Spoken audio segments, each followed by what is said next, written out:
programa a seguir é livre para todos os públicos.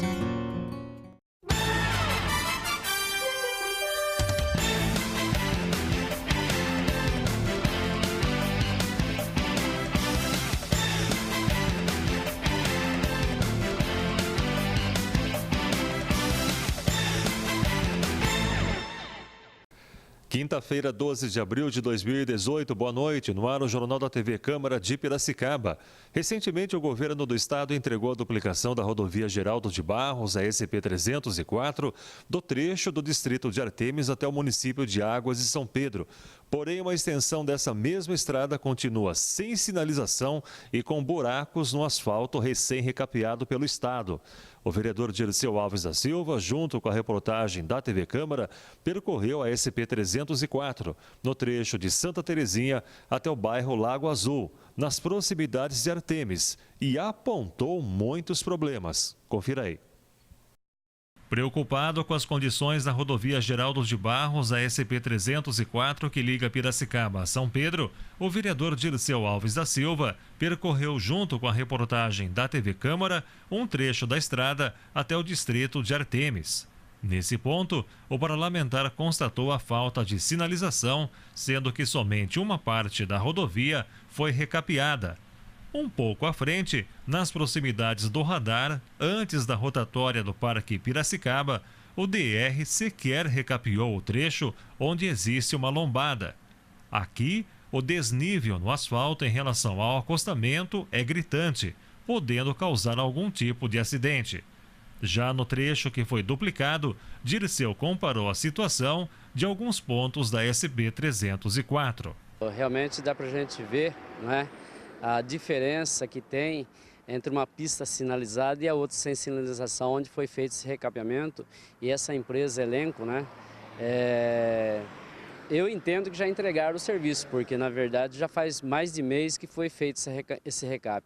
Eu entendo que uma pista, uma rodovia dessa com um trânsito intenso desse que tem aqui, a SP-304 que liga Piracicaba a São Pedro, não pode ficar sem sinalização. Eu acho que a partir que faz o recapeamento já tem que vir com a sinalização atrás, para que não ocorra acidente.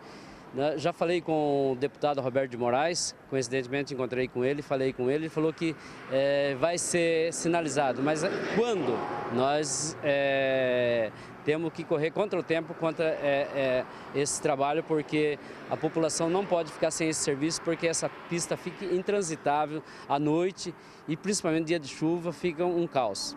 Na volta para Piracicaba, constatamos os buracos no asfalto recém-recapeado nas proximidades do viaduto que dá acesso ao distrito de Artemis. Dirceu já fez pedidos para a recuperação da rodovia. Quando esteve em Piracicaba para inaugurar o hospital regional, o governador do estado afirmou que a SP-304 está sendo recuperada. E estamos entregando em seguida a SP-304. que vai de Artemis até São Pedro, totalmente duplicada. E estamos recuperando de Artemis Piracicaba até Americana.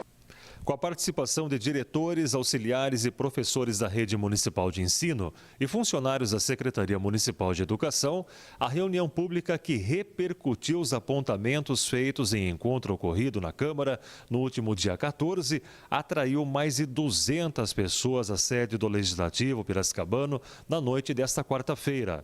O encontro contou com a presença da secretária municipal de Educação, Ângela Correia, que prestou esclarecimentos sobre os pontos levantados há 4 semanas em debate promovido pelo movimento Luto pela Educação, quando vieram à tona problemas detectados em unidades da rede, de falta de cadeiras e colchonetes para as crianças ao questionamento quanto ao número de alunos por sala de aula. Na próxima edição do Jornal da Câmara, você terá a matéria completa com a jornalista Rebeca Paroli. E por meio da vereadora Nancy Tami, foi realizado na última quinta-feira um encontro com integrantes do Fórum Permanente de Empreendedorismo Feminino, na sala de reuniões do prédio anexo da Câmara. Confira a reportagem elaborada por Isabela Sabélico. A reunião teve o intuito de relembrar os projetos desenvolvidos por meio do Fórum até então e planejar o cronograma para as próximas atividades. representantes do grupo de artesanato, do Universo do Pequeno Empreendedor, da Faculdade Anhanguera, do SEAME, SENAC e Mulheres que Fazem a Diferença participaram do encontro. Em geral, as integrantes disseram que é prioritário elaborar um diagnóstico de necessidades para que elas recebam auxílio sobre como expandir os seus negócios. O tema começará a ser trabalhado no próximo encontro do Fórum, que está previsto para o mês de maio. A Ana Carolina está acompanhando as ações e afirma que elas são benéficas. Tem trazido alguns conhecimentos, nós começamos agora a fazer algumas palestras com especialistas que estão voluntários no grupo e isso traz aí para o meu negócio e para o meu grupo também um conhecimento a mais, que é sempre importante. A vereadora Nancy Tami comenta que o fórum é amplo, mas prioriza trabalhar com as pequenas empreendedoras a fim de que elas saiam da informalidade. Tanto sair da informalidade, como aquelas também que já descobriram o caminho, já se apresentam dentro da formalidade, seja como um MEI, seja como uma pequena empresa, né? Um simples, mas que a gente consiga explorar melhor esse potencial. Em visita às instalações do Canil Municipal de Piracicaba, na última terça, o vereador Laércio Trevisan Júnior constatou a necessidade de a Prefeitura colocar mais um veículo à disposição do público para a retirada de animais abandonados das ruas. Nós acompanhamos o parlamentar. Confira aí. Cumprindo seu papel de fiscalizador, o vereador Laércio Trevisan Júnior foi ao Centro de Controle de Zoonoses de Piracicaba, no bairro Jupiá, onde estão instalados o canil e gatil municipal. Ele foi recebido no primeiro momento pelo encarregado de serviços Fernando Soares, que o acompanhou na visita às instalações.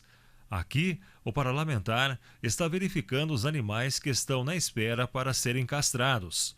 Um dos fatos que chamou a atenção de Trevisan é que o Centro de Controle de Zoonoses tem apenas um veículo para retirar animais das ruas. Essa foi uma das grandes lutas nossas, sempre cobrança em cima, para que tenha o veículo apropriado para resgatar os animais abandonados, atropelados na cidade de Piracicaba. E esse é um dos veículos, que tem as caixas apropriadas para depois vir com um tratamento adequado. Aí está o prédio das zoonoses ao lado, nós vamos mostrar um pouco do que é a estrutura aqui de castração, recolhimento, entre outros aqui necessários aos animais da cidade de Piracicaba. Um veículo é pouco, Trevisan, para fazer esse trabalho? Sem dúvida, eu acredito que teria que ter no mínimo mais um. 2 veículos seria mais adequado para um tamanho da cidade de Piracicaba. E continuamos percorrendo as dependências do canil. Aqui é a área externa das baias, onde são recolhidos os animais. No interior do prédio, eles são medicados, tratados e vermifugados quando chegam das ruas, com sinais de atropelamento ou maus tratos. Na espera para castrar seu cachorro estava o Sr. Cláudio Volpato, que aprovou as condições oferecidas pela unidade. Aqui é o setor de castração da zoonose em Piracicaba, um trabalho que tem vários projetos voltados ao atendimento dos animais da cidade de Piracicaba. É um setor que castra os animais gratuitamente. Isso é importante para a sociedade, até para evitar a procriação e o crescimento desordenado de animais na cidade de Piracicaba. Gostaria de perguntar para o senhor se está sendo bem atendido, se está tudo ok hoje na castração do animal do senhor. Aqui está excepcional, não tem palavra para falar desse pessoal aqui, que é muito bem atendido, a castração perfeita, melhor até do que aí fora, é coisa espetacular. Então ótimo, né? A gente fica feliz e a gente vai mostrar a parte externa aqui do que está sendo realizado. Ao lado do setor de castração, foi construído um espaço para abrigar gatos abandonados. O gatil conta com 30 animais que estão prontos para ter um novo lar.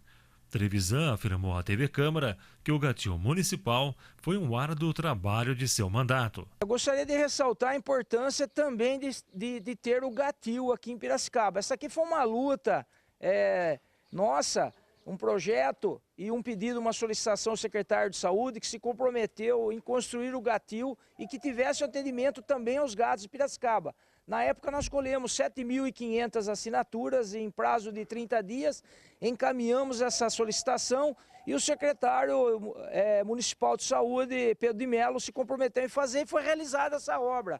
Hoje muito bem estruturada, que também recolhe os gatos abandonados na cidade de Piracicaba. Aqui está uma parte do gatil que eu gostaria que a população conhecesse. O local é higienizado diariamente. Esse felino deu entrada no canil em 18 de novembro de 2017 e já está liberado para a adoção. Todos contam com baias individuais. O médico veterinário responsável pelo Centro de Controle de Zoonoses disse à TV Câmara que são realizadas 140 castrações de cães e gatos por semana. Nós colocamos à disposição da população uma média de 140 castrações por semana. Essas castrações são agendadas, tanto através do CIP 156, como também tem algumas vagas que são designadas aos protetores e as outras que a gente utiliza aqui com o nosso trabalho, que envolve o recolhimento e a atuação nos maus tratos. Quer dizer, não adianta chegar aqui de última hora, tem que ser feito o agendamento prévio. Sim, também porque o animal tem que vir preparado para essa cirurgia, Não é simplesmente, às vezes as pessoas acham que a coisa é muito simples, mas o animal tem que estar preparado, ele tem que estar em jejum, para não dar nenhum problema durante a cirurgia. A gente recomenda também que esses animais façam alguns exames, para poderem chegar aqui em condições de fazer essa cirurgia. Para quem for adotar um animal, tem algum curso, alguma explicação que é realizado aqui mesmo? Nós fazemos uma orientação quando a pessoa vem adotar. Uma vez que a pessoa vem aqui e se interessa por algum dos animais, nós fazemos uma orientação no sentido da posse responsável. Porque uma vez que essa pessoa adota esse animal, ela se propõe a cuidar desse animal pelo resto da vida dele. E isso demanda alguns cuidados, alguns gastos, então a gente faz essa orientação aqui no momento da doação. Voltando aqui com o vereador Trevisan. Trevisan, houve avanço aqui no canil de Piracicaba? Sem dúvida.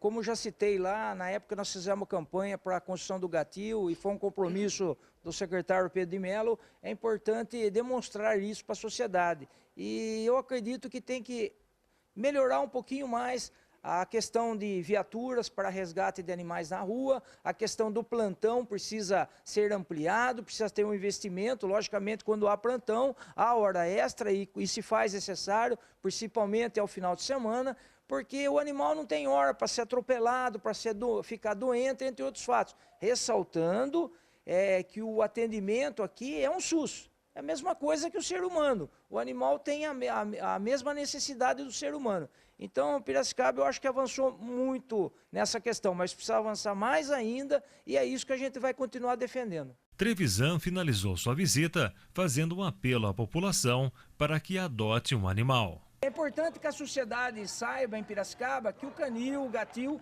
tem vários animais para adoção. Primeiro, eles são cuidados, castrados, vermifugados, entre outros fatores.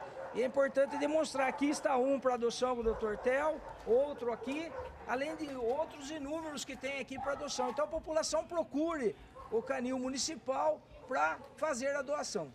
Minicurso realizado no Salão Nobre da Câmara de Vereadores discutiu propostas a serem sugeridas ao novo plano diretor de Piracicaba, que está sendo revisado pela administração municipal. O repórter Thierry Marsulo tem os detalhes. A vereadora Nancy Tami promoveu nesta terça-feira o segundo dia do minicurso para a discussão do plano diretor da cidade. A palestra foi ministrada pelo professor e arquiteto Eduardo Salgado Marconi e teve como tema principal o uso do estudo de impacto de vizinhança. Utilizar recursos do interesse privado, dos empreendimentos privados, em obras de infraestrutura para loteamentos de interesse social. Então isso é uma exposição que eu vou fazer, que ela vai demonstrar um arranjo que levou o Ministério Público, a Prefeitura Municipal e os empreendedores a ter como impacto de vizinhança, medidas de impacto de vizinhança, infraestrutura urbana, rede de água, rede de esgoto, pavimentação e iluminação, num loteamento de interesse social. Marconi, durante a palestra, apresentou a experiência na revitalização do centro histórico da Estância Hidromineral de Amparo, cidade com 70 mil habitantes que possui uma arquitetura com fortes influências no período cafeeiro do estado de São Paulo, e também a regularização do loteamento Green Park em Bragança. Eduardo também destacou a importância da requalificação urbana nos municípios. Então a requalificação ela tem essa importância, né, de eu retransformar espaços públicos que estão em situação de degradação em áreas que tornem a ser de uso coletivo, para a cidade de uso coletivo. A vereadora Nancy Tami comentou o valor da discussão deste tema com os moradores e o papel da Câmara na construção do plano diretor. Então é importante que a Câmara não seja só passiva, no sentido de receber esse projeto para aprovação ou não lá no final. A gente tem que participar do processo, é mais do que isso. Esse poder, que é o poder legislativo, ele tem também a função de abrir suas portas para passar conhecimento, para abrir para debate, para trazer a população. Foi realizada na semana passada a posse do Conselho Municipal de Habitação, que ocorreu na ENDAP, que é a empresa municipal de desenvolvimento habitacional de Piracicaba. E o vereador José Aparecido Longato participou do evento. O vereador José Aparecido Longato participou na última quinta-feira, dia 5 de abril, da posse do Conselho Municipal de Habitação. A reunião foi na sede da ENDAP e estiveram presentes também o prefeito de Piracicaba, Barjas Negre, junto com o presidente João Manuel dos Santos. Piracicaba é uma cidade privilegiada porque em cada secretaria, seja social, de infraestrutura ou meio institucional, nós temos sempre 1 ou 2 conselhos que atuam relativamente bem. E nós temos hoje na cidade de Piracicaba mais de 30 conselhos com uma boa participação popular. O Conselho é formado por representantes do poder público e da sociedade civil. Tem como objetivo ajudar na decisão de políticas públicas e acompanhar as demandas do município. A funcionalidade do Conselho, ela é de ordem legal e de ordem social também. Porque o governo federal, quando ele instituiu o Plano Nacional de Habitação, ele colocou algumas regras no sentido de exigir que os municípios tenham seus próprios conselhos de habitação.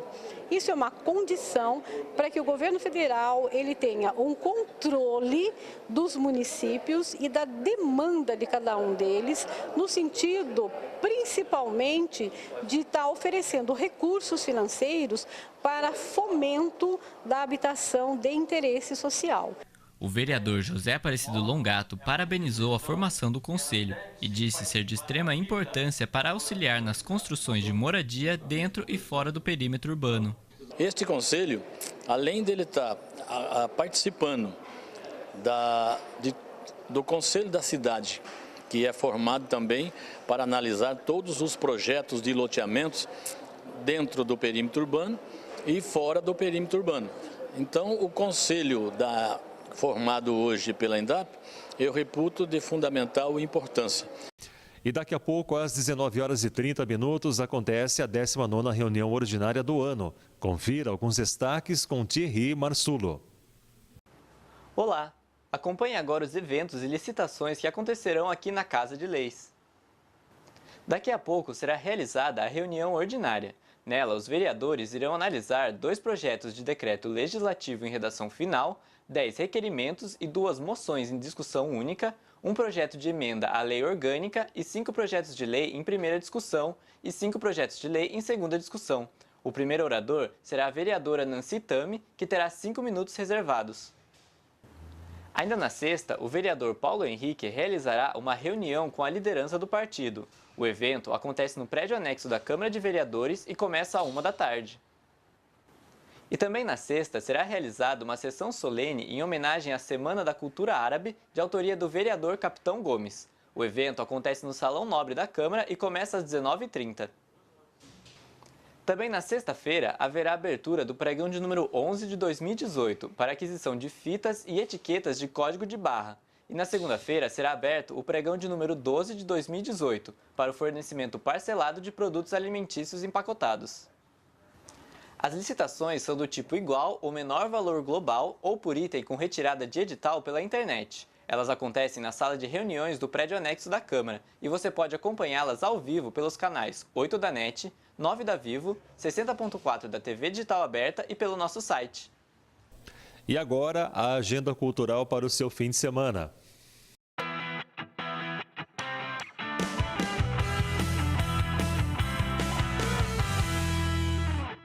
Olá!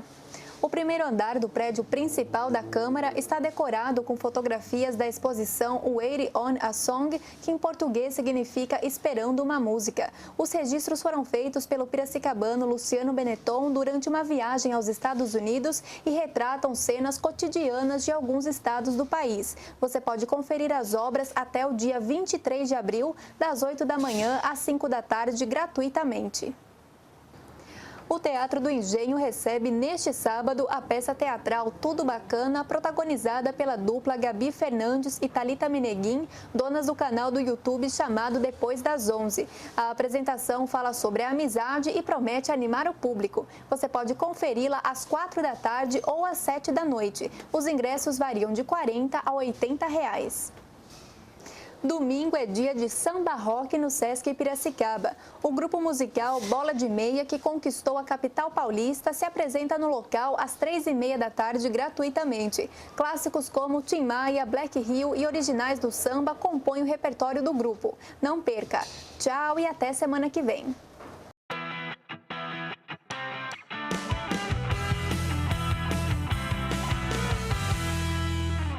E as reportagens desta edição você pode revê-las no câmarapiracicaba.sp.gov.br. A seguir, o programa Primeiro Tempo e, na sequência, a transmissão ao vivo da reunião ordinária na noite desta quinta-feira.